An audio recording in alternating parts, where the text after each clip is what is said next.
I'm just going to start this video off with a quick message. I understand that there is a sentiment that this season should not be negatively critiqued since it's a charity season, and there's no need to spread negativity over a season meant to be a big positive thing. But this is a Drag Race critique channel. The entire point of this channel is to critique the show, whether that be positively, negatively, or both. So I will be having both good and bad things to say in this video. And if you would rather not hear well-explained and valid critiques about this season, this is not the video for you. There is so much lore about this season that is a video within itself. When spoilers came out that All Stars 9 would be a season all about charity, the queens would be playing for one and not for themselves, it was definitely a shock. And watching how everything played out was also very shocking. To understand how the season came to be what it was, we have to discuss the few seasons that came before it. From the jump, All Stars has been a controversial entity for the queens. They were blindsided on All Stars 1 with the team twist. Many were not happy about that, and throughout All Stars 2 through 4, many queens got effed over by the lip sync for your legacy twist. Alyssa, Tatiana, Aja, Manila. This led to some queens not wanting to return since it came down to cast politics rather than actual drag merit, how far you went. I would say All Stars 5 and 6, the queens had a bit less to say about production, especially 6, which was critically acclaimed by fans, and gave almost everybody a solid edit. But All Stars 7 was the turning point for All Stars. The all-winner season gave the illusion that it was sunshine and rainbows, and everybody was propped up, but behind the scenes, that was anything but the truth. Evie has spoken about what really went down on set, with the judges ripping the winners apart in critiques, the cast, including Jinx, all feeling like the ending was planned from the start, and they all felt used and abused by production. So much so that they planned their own guerrilla reunion to expose their true thoughts and had to be served a cease and desist by WoW. Word spreads among the queens, and by the time All Stars 8 was getting started, many queens were turned off by Drag Race production and were turning them down left and right. The reason we had such a wonky cast for All Stars 8 is because that's kind of everybody who would show up. And as we know, that was another season riddled with queens wanting to quit, not having a good time, and was universally panned. So when All Stars 9 came around, production was kind of in a rough spot. The queens had no interest in doing the show, the audience was still reeling from such a terrible season, and they were backed into a corner. So in order to get something off the ground, production made 2 big changes to appease the queens enough to get them interested in coming back. First was giving them a stipend. In modern seasons, queens are paid around $2,000 per episode they appear, but if you go home early, that means you're not taking home anything crazy, especially on All Stars. If you're spending $20,000 on your looks, but you only last 2 episodes, you're in the hole by a lot and have to work your ass off to make that money back. So the queens getting a stipend to show up is a much better system. On All Stars 9, it was reported that they made $75,000 each just to show up. Part of that was for a runway budget, and I assume most of the queens spent a lot of that stipend on their runways, but that is a huge difference I hope production keeps moving forward. They also decided to adopt the non-elimination format from All Star 7. Another reason queens don't want to return is because there is such a correlation between followers and booking fees based on your most recent placement. So let's say they made top 5 on their original season and then come back for All Stars and are first out. It would not be unusual for their booking fee to take a hit and their schedule to empty up a bit. So by ensuring that you're there for the entirety of the season, those factors don't come into play and there's less real-life risk in coming back to the show. I think the charity aspect came into play when production realized that they needed some reason to not be sending anyone home. This format had only been used for winners previously, so there had to be a reason they brought it back for a cast of non-winners. And playing for charity is the smartest way to do that. I actually think that they're pretty genius for that. So now that we're all on the same page of how we got here, let's take a look at the cast that they managed to get. I think the first strike against this season with some fans was the cast. For a non-elimination format, I think people were expecting like the best of the best. And in reality, there's only one runner-up, only half the cast has made a finale, and rather than having legacy queens who we never thought we'd see back, it's a very modern season-leaning cast.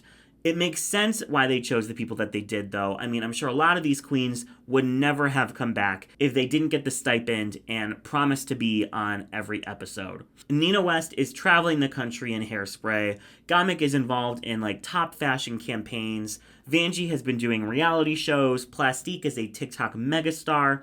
It makes sense why this cast came together the way it did. The big gets for the season, though, are Roxxxy Andrews and Chanel. Roxxxy had become a massive drag presence since her time on All Stars 2, winning titles, becoming well known for her near-perfect recreations of pop star looks, and becoming highly regarded as drag royalty by many drag greats. It was a big deal that she finally came back for All Stars. And Chanel had apparently turned down offers to return after All Stars 1 many times, not really being sure if she wanted to compete in that environment again. She mentions in the premiere that the only reason she did come back was due to the charity element of the season. Chanel was pretty much the last All Stars 1 queen who needed that third shot, and one of the original 9 queens from season 1, so having her back was a huge moment for the show. As I mentioned, Nina, Plastique, Vanjie, and Gottmik had all made huge names for themselves in their respective areas of entertainment, and then Jorgeous and Angeria were the two most recent queens on this cast, both coming from season 14. While Angeria was a massive fan favorite on season 14 and had major winner vibes before she kind of lost steam towards the end of the season, Jorgeous was not as beloved and had many claims of Riggory in her favor all season long. So having her here was definitely an interesting choice, but we know that RuPaul loved Jorgeous, so it really did make sense at the end of the day. I think besides Roxxxy and Chanel, most of this cast was on a very even playing field coming in. So now that we've set the scene, let's dive into the Riggory of All Stars 9. The premiere episode was pretty average. It was a girl groups challenge where all 8 are performing on the same stage. So it's kind of hard to pick anyone out as like doing better or worse than everyone else when there's just a big clump of people on the stage. I really just wish they did like a 4 and 4 type thing. I mean, Canada just split their premiere girl groups and it allowed for everyone to stand out so much more. The way that we're going to look at the Riggory is exactly how we did it for All Star 7. So here's a screen with a line down the middle and 2 sides, the best and the missed. The standouts of the week will all be on the best side, and the queens who did not stand out or actively did bad will be on the missed side. I've labeled the tops and the high placements of the week so we can see if they are picking from the best or if someone is getting preferential treatment. So we mentioned the Maxi Challenge was girl groups. They sing the song, Drag Queens Save the World. But this premiere had almost like a mini runway challenge as well, with the runway being perfume themed. They each had to bring a custom perfume bottle branded to them, a look that went with the perfume, and had to voice over a comedic bit selling their perfume. It was actually really cool to see a mini challenge kind of happen during the runway like this. And this also factored into judging. So looking at the girl group number, I think 5 really stood out with their verses and their performance skills. But if we look at their perfumes, I think only 3 also had a great perfume. Angeria, Jorgeous, and Plastique. Jorgeous being in the top 2 was something I think everybody could agree with, but there was a lot of talk about who deserved the top spot between Angeria and Plastique. I think they both did a good job, but truly, there's only one verse I remembered off the top of my head from this song, and that is Plastique being held up by hot men while flipping her ponytail around and spelling Tiara. It was very iconic. I'm hesitant to call anything in this episode rigged, though, as Plastique, Jorgeous, and Angie all really killed this episode, so any of them taking up the top 2 spots makes sense. I just personally really adored Plastique's verse and runway a bit more than the other 2's. So the first top 2 of the season is Angeria and Jorgeous, the two season 14 queens who were set up as close friends this episode. They both get a beautiful benefactress badge, and the winner of the lip sync gets $10,000 for their charity and the ability to use the ruby snippers on another queen, blocking them from receiving a badge the following week. We are barely, and I mean barely, going to acknowledge the ruby snippers in this video because they never mattered. Unlike All-Star 7, they never once actually blocked a queen from getting a badge. Angeria rightfully wins the lip sync against Jorgeous and decides to cut Roxxxy Andrews, which makes sense. She is the most high-profile queen on this cast, and this begins their season-long feud and the main narrative of All-Stars 9. Roxxxy versus Angeria. The second episode is The Paintball, and while the first episode I found to be average at best, this second episode was actually really great and put a lot of work into setting up the dynamics of the season. The narrative tells us that there are 4 pairs that just kind of naturally formed: Angeria and Jorgeous, Chanel and Nina, Roxxxy and Plastique, and then Gottmik and Vanjie. Roxxxy and Plastique is really the only surprising one here. The rest all make total sense just looking at this cast. And we get into this kind of cool storyline that follows the first half of the season, where no one wants to admit that they have allies or they're aligned with anyone, despite everybody having a ride or die in this competition. Also, this episode adds a really fun element to the regular ball format. As always, they have to bring 2 looks from home and create a third in the workroom, but this time they have to use paint in their final ball look. So they not only have to sew, but they also have to paint. And it's really fun. I thoroughly enjoyed watching them painting outside and slowly going insane from the fumes. Roxxxy is pretty upset this episode since she is blocked from getting a badge, but is known as an exceptional seamstress, but in the end, it really doesn't come to fruition where she loses a badge because while she's in the top, she's not in the top 2. The top 2 of this episode, I think, is very clearly Plastique and Gottmik. All of their looks are fantastic, and some of the greatest we've actually ever seen on the show. The stipends really came into play this season, with everybody having amazing packages, giving us some of the most consistent runways the show has ever seen. While others like Chanel, Roxxxy, and Vanjie had some amazing looks, none of them were able to knock all 3 categories out of the park like Gottmik and Plastique did, and they become the top 2 of the episode and lip sync to Jump in the Line, one of my favorite songs of all time, and they butcher it. Lip syncs were a huge talking point for this season on social media. This will not be a season known for its amazing lip syncs, despite there being many great lip syncers on the season. Unfortunately, the best lip syncers aren't the one winning the most challenges, except for Roxxxy Andrews. And a running theme on this season was really poor lip sync song choices. Take Jump in the Line, for example. It's an amazing song. I actually think it's a great lip sync song, but it's campy and silly, and you have to give that vibe for it to work. So making it the lip sync song on a ball challenge is insane, because what ends up happening is 2 fashion girls get this song and don't have any clue what to actually do with it. Plastique performs this song like it was When I Grow Up.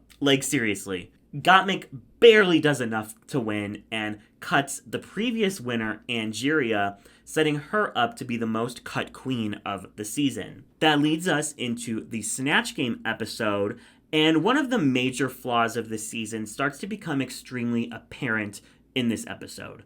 One of the biggest differences between this season and All-Star 7 is the fact that these aren't winners. The winners came in knowing their legacies had to be upheld, while some queens on this season probably came in with that mindset like Roxxxy and Chanel. The rest were likely coming in with the mindset of mostly anyone who competes on All-Stars. They're there to redeem whatever they have to from their previous season and do better the last time. But there's not the same drive for perfection that I'm sure winners felt coming back to the competition. And that is clearly evident in episodes like Snatch Game and some of the design challenges where without the threat of elimination, without any threat of consequences, it seems like some queens kind of just went on autopilot. This was a pretty weak Snatch Game of love. but that's because it's an extremely low-risk Snatch Game of Love.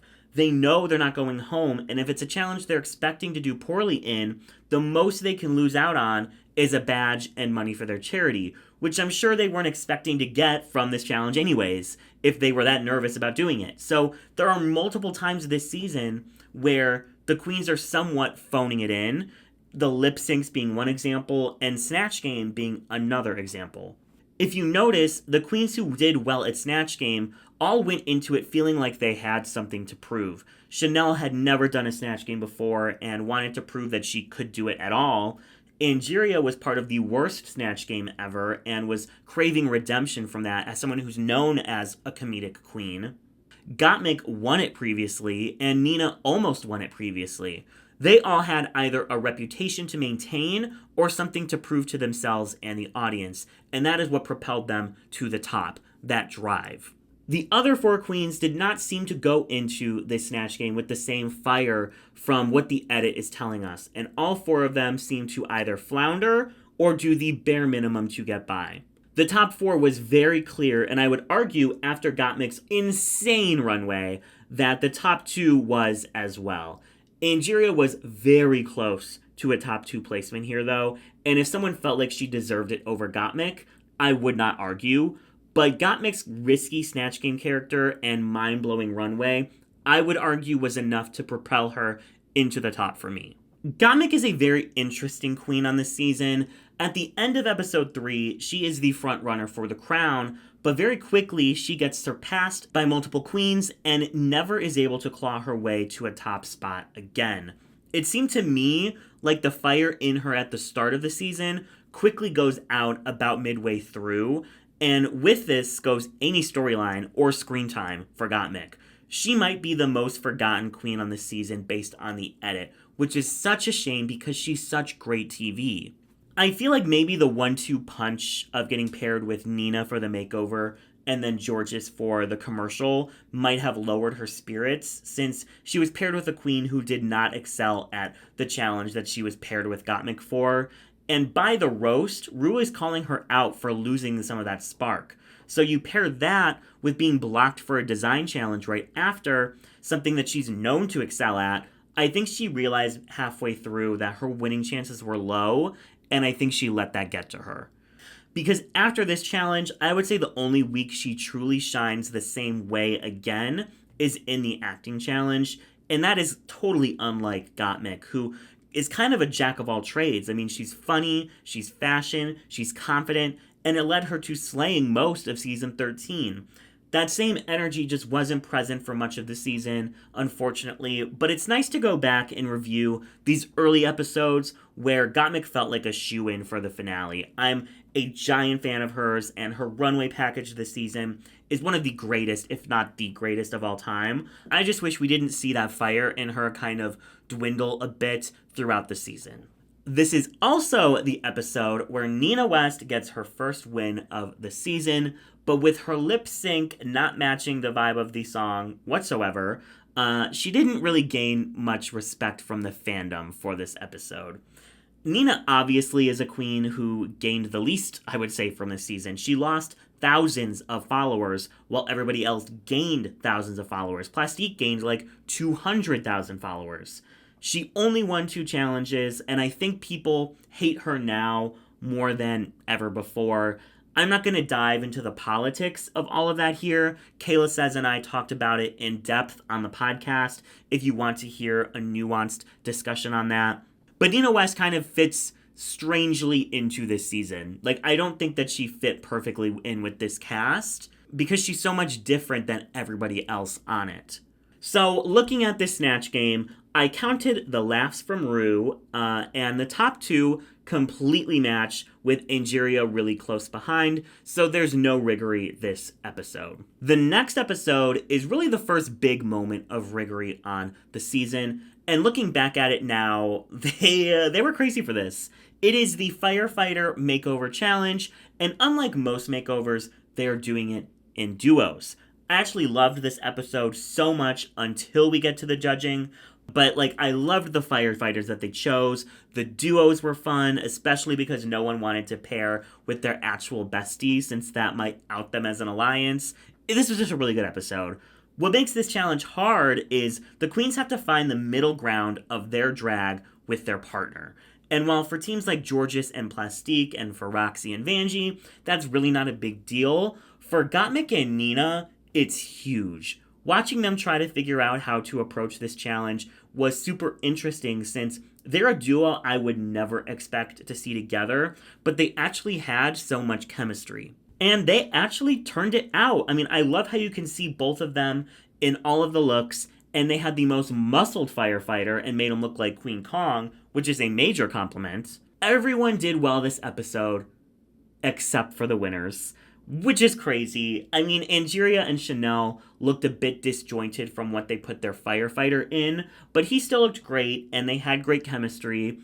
Jorgeous and Plastique devoured. How the judges could see anybody else potentially winning over them is insane. The job was to look like a girl group, and this was giving girl group down. Their firefighter looked like a legit drag queen and had so much charisma and stage presence, something that usually means a lock for a win.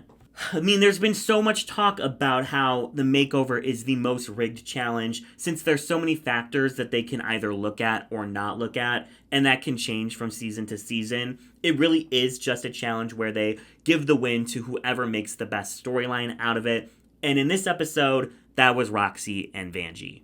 Flashing back to last episode, the top two each got an extra badge, that they got to give away to somebody else. So Gottmik gave hers to her best friend Vanjie, which makes sense, but Nina was too afraid to give it to Chanel since she didn't want to look like she was in an alliance with her, and instead gave it to Roxxxy, who was the other queen left without a badge. Definitely a terrible idea because she's Roxxxy fucking Andrews. And it bit her in the ass when Roxxxy won a second badge in this episode. So the two going into the episode without a badge and then got sympathy badges turn around and get the win and their second badge, making them the front runners. I mean, it's just like a better storyline than Plastique and Jorgeous getting their second badges. But looking at Roxxxy and Vanjie's makeover, they had the most timid firefighter who had literally zero stage presence and looked extremely nervous. Their choreo was nowhere near the best, and their firefighter barely got through it. And the makeup on their firefighter, no shade, but it was very obvious that this is a man in a wig. And they were by far the worst of the week. So them getting a win was flabbergasting. I was flabbergasted? Is flabbergasting? We'll go with it. We also get the Black Cat lip sync, which, listen, I have been waiting for this lip sync for years, and all I'll say is wait until October, and there will be a Black Cat lip sync done the way it should be done. Wink, wink.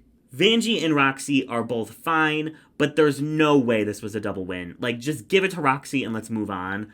I remember seeing somebody say on, like, Twitter or something that they wanted to give Vanjie the $10,000 because her charity was for animals and the song was Black Cat, and I just thought that was so funny.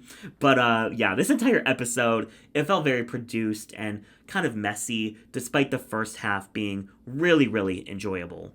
We have another great episode next, which was the Property Queens Challenge. And listen, my mother is an HGTV mega fan. I have seen many an episode of House Hunters and Property Brothers and Love It or List It. So this was really a fun challenge, giving the queens an insane location to try and sell. And unlike the last episode, the queens aren't afraid to team up with their friends. And we get to see how the Chanel and Nina and Roxxxy and Plastique duos work together.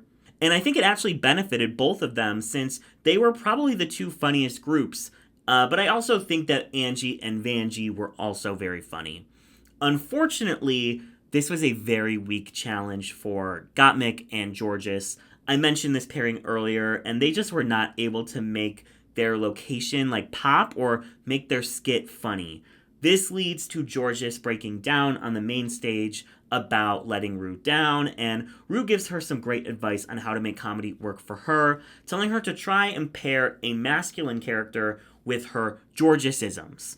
And this comes into play the next round. But Roxxxy and Plastique win the challenge. It makes total sense. Plastique was a major standout both on the runway and in the challenge, and continues to defy expectations, showing that she can do comedy as well as designing and performing. Coming into the season, I'll be completely honest, I was not excited to see Plastique or Jorgeous back. Neither excited me much on the show or from what I saw of them after the show. No shade, I didn't hate them or anything. They just didn't excite me like a lot of other people on this cast did. But damn it, was I wrong, because they ended up being my two absolute favorites on this season. And every week I would be so excited to see what they would deliver. I felt like Jorgeous was so much more animated and funny in the workroom. And Plastique, I felt like I connected to so much more. And I'm now a gigantic fan of both of these queens, and I'm so happy they're getting a great reception from fans this time around, because they both deserve it. One major flaw, though, in Plastique's game this time around was her lip syncs, and this episode played a big part in that critique. The lip sync is to Super Freaky Girl by Nicki Minaj, which is a tough song to lip sync to, since the second rap verse is so fast, half the lyrics are bleeped out. Megami actually revealed on Twitter that this song was on the list for season 16, but the cast kind of revolted against it and had it removed, and I completely understand why. Plastique doesn't know any of the rap verses and just kind of dances around instead of lip syncing to them, and this became a huge discussion online and adds to the overall issue of queens not trying as hard this season because they don't have to. A queen would almost never do this on a regular season because there are always consequences. But on this season, the only consequence is to Plastique's charity, who won't be getting the $10,000 donation. Plastique already won the challenge. She got her badge. Her flopping a lip sync has no impact on her stance in the competition. And that is a huge issue I have with this format, is there's little to no incentive for these queens to push the extra mile. You have queens like Roxxxy and Angie and Jorgeous, and to some degree Nina, who are trying their hardest every week, but it seems like half the cast doesn't match their freak because there's no reason to. Much like Jimbo last season, the fans were not thrilled with Plastique's inability to win a lip sync, and for some, this kind of invalidated her wins. But unlike Jimbo, there was no lip sync set up for her to win, so her lip sync win never came, and after 5 lip sync losses this season, I think that very much lost her a lot of winning equity with the fandom, despite all of her challenge prowess, her insane runways, and so much growth. Not sticking the landing did a number on her perception. The following episode is The Roast, and this is a very hard episode to judge since so many queens did super well. I counted how many laughs each queen got, and this is that data. Now, the queen with the most amount of laughs is not in the top 2, and that is Jorgeous. Jorgeous follows Rue's advice to a T. She puts on a butch persona, but sprinkles in her little Jorgeous quirks, and it works perfectly. She hits the nail on the head, and then on top of that, had one of the best runways of the episode. This is probably the weakest runway of the season, the Atomic Blonde category, but Jorgeous was extremely adorable and fit her drag aesthetic perfectly. So why didn't she win? Because Angeria winning was a better story. The top 3 was definitely Angeria, Plastique, and Jorgeous, very similarly to the first episode. And of the 3, Angeria had the least laughs and had the weakest runway. And just in general, I don't remember her roast as clearly as I do the other 2. When I think of this challenge, I think of Jorgeous butching it up and Plastique ripping everyone to shreds as Sailor Moon smoking a cig. But in the weeks prior, Angeria and Roxxxy had gotten into a bit of a feud. First, Angeria blocks Roxxxy in the premiere, then Angeria gets cut by Gottmik and cut a second time by Roxxxy and Vanjie, which she takes very personally, but Roxxxy tells her is just tit for tat. The episode prior to this one, Roxxxy does a whole iconic, like, theatrical performance when she cuts and almost cuts Angeria, but decides against it and ends up cutting Gottmik. There were feelings from both Angeria and Roxxxy to the other about cutting each other back and forth, so by letting Angeria into the top 2 to lip sync against Plastique, which is a likely lip sync win for her, she gets to cut Roxxxy, and that rivalry can continue. Jorgeous or Plastique getting the snippers does not create any such drama, and really the only drama this season at all was between Roxxxy and Angie, so it makes sense to do what they can to keep that storyline running. It's not the craziest thing in the world for Angie to win here, she still did great, but Jorgeous, I just think, outshined her in both the challenge and the runway, and almost always when a queen follows Ru's advice and nails it, they are rewarded, and it was strange to see that not happen for Jorgeous here. It's very much like a Trinity the Tuck on All-Star 7 too. Like, Trinity had flopped in previous roasts just like Jorgeous had, but when she nailed the All-Star 7 one, she's given the win to highlight her improvement, and because it just makes for like a satisfying narrative, and I would have loved to see the same thing happen for Jorgeous here, and low-key, I think she deserved it more than Trinity did. But speaking of Jorgeous, she does get a badge this episode for winning a mini challenge. And low-key, I liked this idea. I just think the mini challenge they chose to use it on was a pretty insignificant one. There's plenty of mini challenges where they get into quick drag and try to make Ru laugh. Hell, even the reading challenge in the premiere, like, I feel like that getting a badge for it at least makes sense. But this challenge was just touchy subjects from Survivor. The queens are asked a question about the group, they answer who they think fits best, and whoever are in the majority get a point. And then whoever has the most points in the end wins. It's a fun mini challenge. I love when they do it, but is it really worth a badge when you're just guessing who thinks what about the other queens? I mean, it was an odd choice. But the next episode is Meeting in the Ladies' Room, an acting challenge inspired by old Hollywood films that Ru loves. The kicker is that the queens will each have a scene with Ru as their scene partner, and this is great in theory, but in execution, Ru is just such an incredible actress. She makes everyone else look mediocre in comparison. She's so good at changing emotions very quickly and naturally. Her comedic timing is impeccable. Ru is a legend and has a 16-year-old show for a reason. This episode proves her star power. And like the losers who say Ru would be first out on a Drag Race season if she competed should just watch this episode again. Something that annoyed the hell out of me about this challenge is many of the queens were reading off of a teleprompter, and that is just like so annoying to me because in a regular season, if a queen doesn't know her lines, she's ridiculed for it by the directors of the challenge and usually thrown into the bottom for it. And this time, they can just like read all of their lines on a teleprompter and don't need to learn them.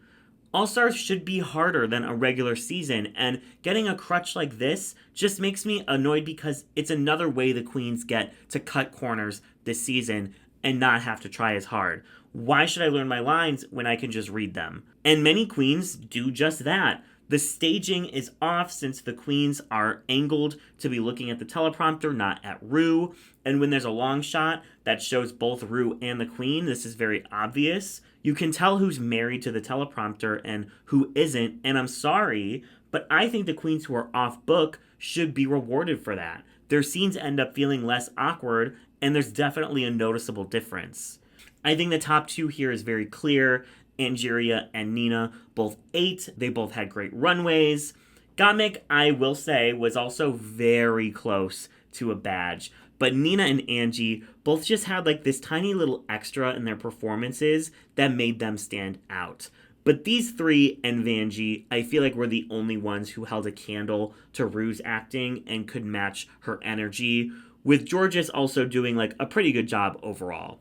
For this lip sync, the song is Lover Girl by Tina Marie, and I never thought I would say this, but Nina West beat Angeria. Nina had so many dynamic moves, she was feeling the song, and by this point we've seen Angie lip sync many times on the season, and she didn't do anything special in this performance to set it apart from her previous ones. But again, Angie winning and potentially blocking Roxxxy is a better story than Nina winning and blocking who? I mean, Nina had no storyline this entire season. Neither did Gottmik or Vanjie. And while Angie didn't take the bait, it was intriguing enough to set up that she might. She actually blocks Gottmik, who is then blocked for the design challenge, causing her to kind of give up even more hope of her winning the season. And I think we see this happen because every challenge after the design one, that spark in Gottmik is gone. It's very unfortunate. Speaking of the design challenge, I loved this challenge and this entire episode. They are each assigned a different RuPaul song and have to make a look inspired by it. They've done this kind of challenge before, but it's great. Everything felt correct. The design looks were everything. The lip sync was one of the best of the season. And this is the episode where Roxxxy Andrews truly comes forward as a potential winner of the season. We see her wanting redemption from the last design challenge where she came close to winning, but didn't. She puts her entire Roxxxy into this. She annihilates the challenge, annihilates the Diana Ross lip sync, showing off how old school drag does it and doing it flawlessly.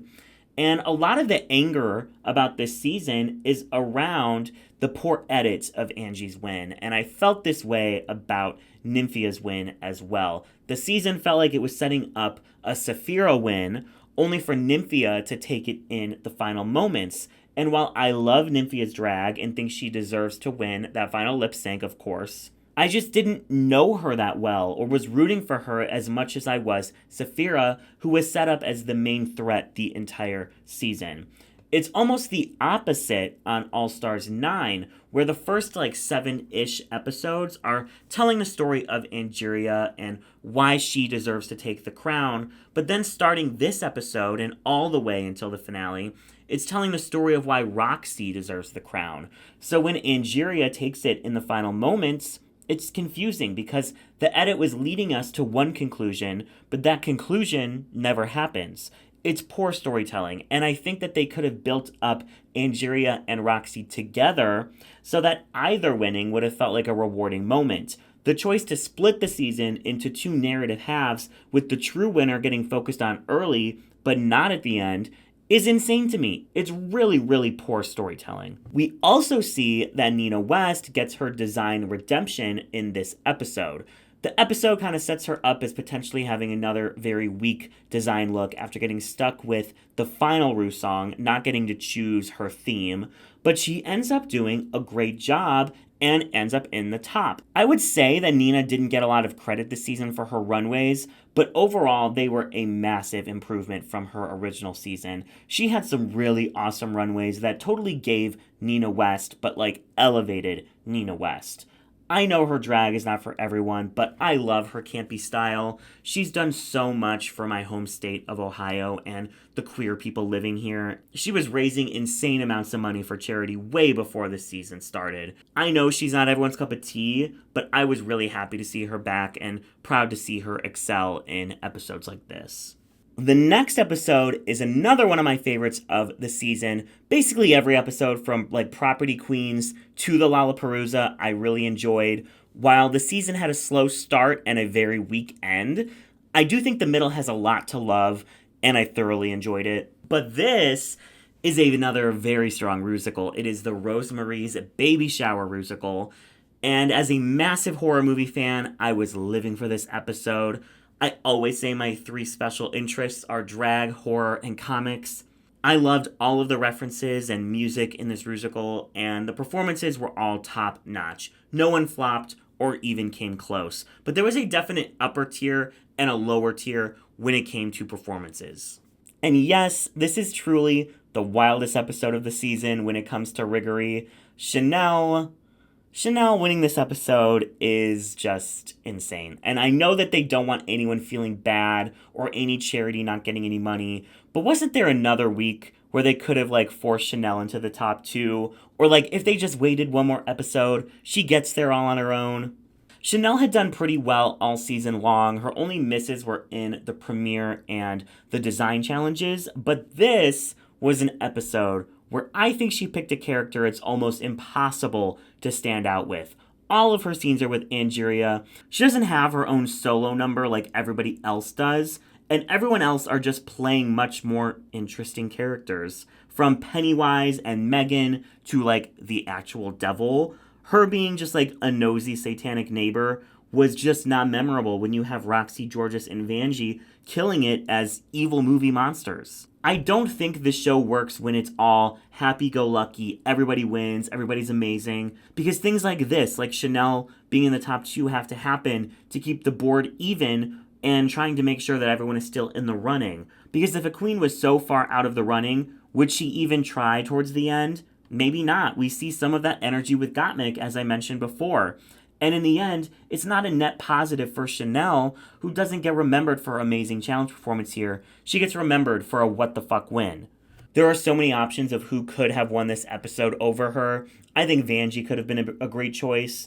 She hadn't won a challenge in 5 episodes and had kind of been fading into the background for the entire middle portion of the season. She gets the best song and nails the vocals, she nails the choreo in the Rusical, on top of having an amazing runway. So if they wanted to highlight someone who was falling behind, Vanjie could have been a great option here. But Jorgeous is the true standout of the episode. She spends it kind of worried about playing a robot. She isn't sure if she can nail the balance of acting robotic while also nailing the choreo. But she manages to give us one of the best performances of the entire season as Megan. Jorgeous also had not had a win in a while, 8 episodes actually. Although she's been killing a lot of the challenges, her only win was in the premiere up to this point. So to see her finally get her flowers, it felt very correct. They lip sync to an insane dubstep remix to a Christine W. song that's extremely hard to lip sync to, and I don't think either really nailed. And it's another double win. Why are some of the weaker lip syncs of the season the ones getting the double wins? It's weird, and it feels like they just want to make sure all the charities get a solid amount of money, and Chanel and Jorgeous haven't been winning a bunch, so this is their chance to give to theirs. I don't know, it's just like a messy episode in general, judging-wise, but the episode as a whole is still really, really good. Up next is the Lollapalooza, and I'm not going to get too much into this episode since everything plays out pretty fairly, and this script is already running very long. But what I do want to talk about is the choice to reuse lip syncs for all of the songs here. I have no problem reusing songs already done before, but god damn it, why only reuse songs for lip syncs that were iconic?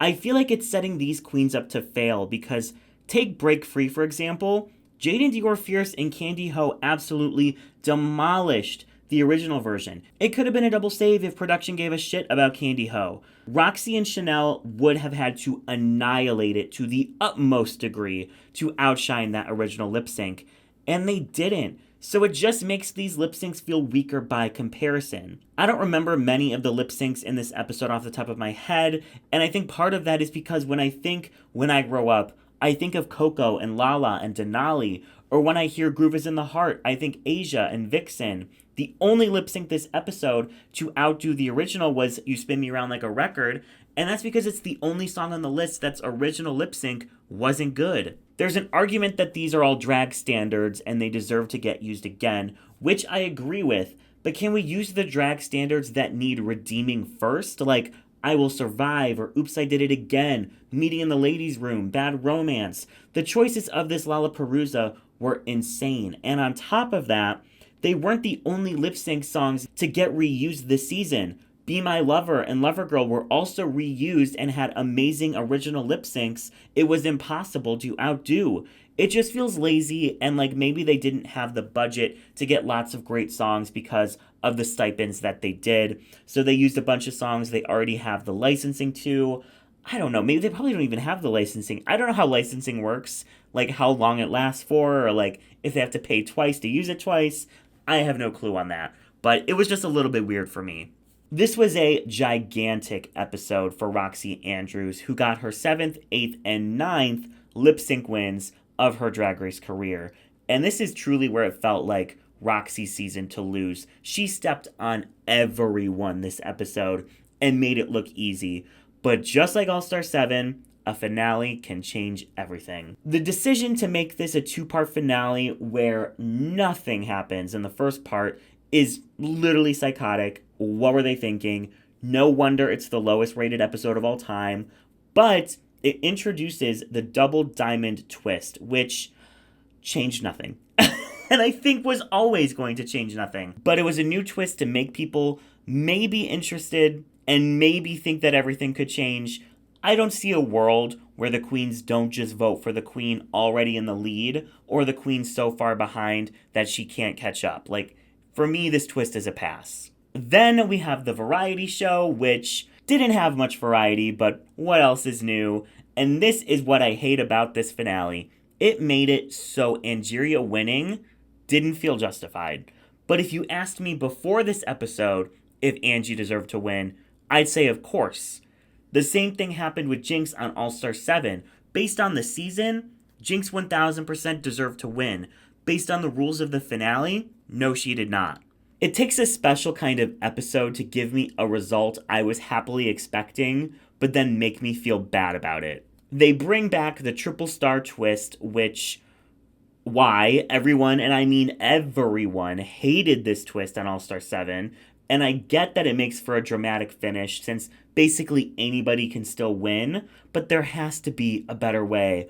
Or maybe there isn't, and this is just further proof that this format doesn't work. So just looking at the variety show, it was a lot of the same, but there were definitely some standouts like, oh, I don't know, Chanel juggling knives? Hell yes. Plastique having sparkler titties? Fuck yeah.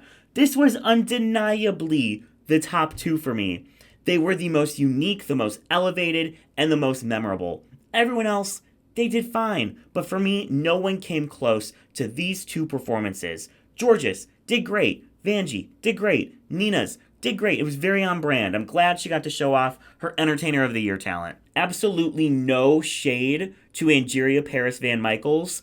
I rooted for her on season 14. I rooted for her on All Stars 9. I adore her, but this talent was forgettable.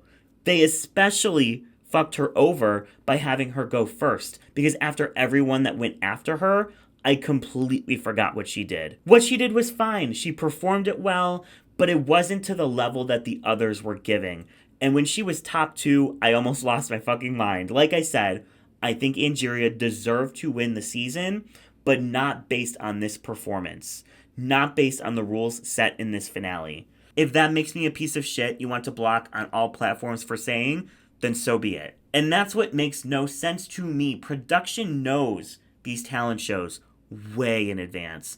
They know the whole season what Angeria had ready compared to what everyone else had. There were so many challenges that Angeria was close to a win. They could have just given it to her if they wanted her to be in the finale so bad. This was not the way to do it. And for Vanjie, who was in the middle of the road for most of the season to take one of the other top 3 spots, I mean, it was insane. When I tweeted that tweet about Plastique that went semi-viral in the fandom and led to everyone being rude as fuck to her in the quotes, I didn't mean that Plastique deserved to win, but she at least deserved one of those top 3 spots. She delivered the best runways. She won so many challenges. She gave one of the best variety numbers. And her not having a spot in the top 3 pisses me off to no end. Put Angie in the top. Fine. I get it. But to not put Plastique through is beyond fucked up to me. So we end up with a Vanjie, Roxxxy, Angie top 3. And they lip sync to Rhythm Nation, which I should be so fucking happy about as Janet Jackson's number 2 fan right behind Mira Mangle. But it was a lip sync where they all performed solo, and we cut to each solo number, and those just don't hit the same. I know I'm complaining a lot. I know I'm complaining. I'm sorry, but I have feelings. There's something about having someone else on the stage next to you fighting just as hard for the win that makes a lip sync amazing. And I'm sorry, based on what we saw, Roxxxy won this. She gave the energy that was needed for this song. Angeria and Vanjie did well, but they just did not adapt their performance style to this song. They performed like they did many other songs this season, while Roxxxy adapts to every single song she's given, and I'm so sorry, but she's a 10-time lip sync winner in my eyes. If they have someone in mind they already want to crown, like Angeria, like Jinx, at least fucking set them up to succeed, my god. Giving Jinx Swish Swish giving Angeria Rhythm Nation next to Roxxxy Andrews. There are a million songs Angeria could slay. This is not one of them. And that's what pisses me off, is Angeria's win will always have an asterisk next to it in the minds of many people, but it shouldn't. She did so consistently well throughout the season. She showed so many more sides of herself than she did on season 14, and was one of the only people giving anything in the storyline department. Her win makes complete sense, but not based on what happened in the finale. So I am excited to go through and unrig this because I'm actually very intrigued as to what will happen. Overall, this season is similar to a lot of Drag Race seasons. They start fine, they build into being great, they get some momentum, and then they totally miss the final pitch. This was a very difficult season to make work since production had to juggle a lot of things. It had to be positive since it's a charity season and no one goes home. It had to somehow still give drama, and it was working with a format that needed very specific things to happen along the way to make the math work out in the end. And I think that they were able to make the train move for a while, but eventually it did fall off the tracks. But I want to know, what do you think? Do you think this season was rigged? Do you agree with Angeria's win? Are you still in your feelings about Roxxxy losing? Let me know what you are feeling. And again, no hate to anybody on this cast. I truly enjoyed watching all of them through the season. I just, at this point, can see through production's bullshit, and that's the whole point of this channel, is to call that out. So, absolutely no hate. They're all iconic, and I will be getting the unrigging of All Stars 9 out very, very quickly. So, thank you to everyone who followed along with the podcast this season. Kayla and I had so much fun. I will be doing an Instagram series for the podcast while it's on break for Canada versus the World and Global All-Stars, but we will be back for potentially Dragula, potentially UK 6, but definitely season 17. So thank you all so much for watching. Go send a positive comment to someone on this cast's Instagram today, and I will catch you all in the next one.